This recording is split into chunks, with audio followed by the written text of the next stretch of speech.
अस्सलाम वालेकुम वरहमतुल्लाह। मेरे भाइयों, कल इसी जगह पर बैठकर मैंने एक वीडियो बनाई थी रमज़ान मुबारक के हवाले से।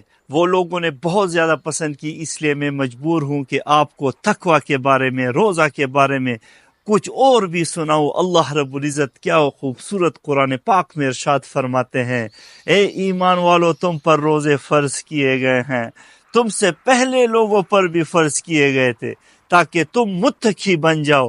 अल बकरा की सूरत कुरान पाक में अल्लाह रब्बुल इज़्ज़त ने ऐलान किया है।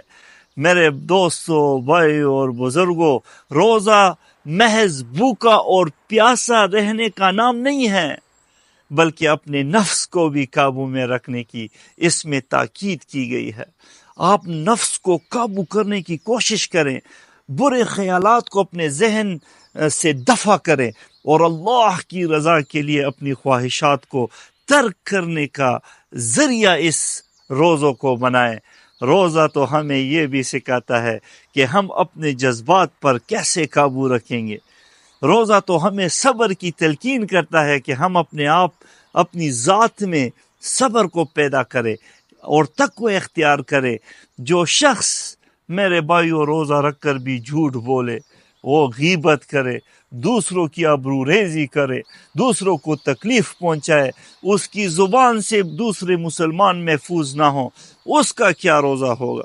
रसूलुल्लाह सल्लल्लाहु अलैहि वसल्लम ने फरमाया, जिसने रोज़ा रख कर भी झूठ और बुरे काम न छोड़े तो अल्लाह को उसके भूखा और प्यासा रहने की ज़रूरत ही नहीं है। बुखारी की बहुत मशहूर हदीस मैंने आपके सामने रखी है। लिहाजा आप झूठ से ख़ुद को बचाएं, गीबत से ख़ुद को बचाएं, इख्तिलाफ़ात को ख़त्म करें। रमज़ान का महीना है, रोज़ों के दौरान सिर्फ खाने पीने से परहेज़ ही नहीं है, बल्कि हर बुरे अमल से बचने की हमें कोशिश करनी चाहिए।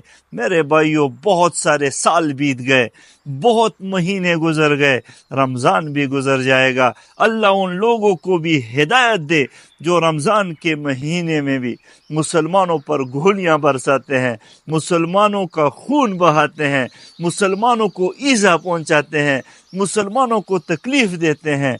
कभी उन पर बम धमाके करते हैं और कभी उन पर गोलियां बरसाते हैं। आज हमारे मसाजिद और मदारिस भी महफूज नहीं हैं। इस रमज़ान के महीने में अल्लाह से दुआ है कि अल्लाह ऐसे लोगों को या तो हिदायत दे, अगर हिदायत उनके नसीब में नहीं है तो अल्लाह पाक उनको सफ़े हस्ती से मिटा दे। अल्लाह रब्बुल इज़्ज़त पाकिस्तान की हिफाजत फरमाए और आप लोग अपनी इबादत में बहुत ज़्यादा मशगूल रहें। बहुत शुक्रिया। अस्सलामु अलैकुम व रहमतुल्लाह।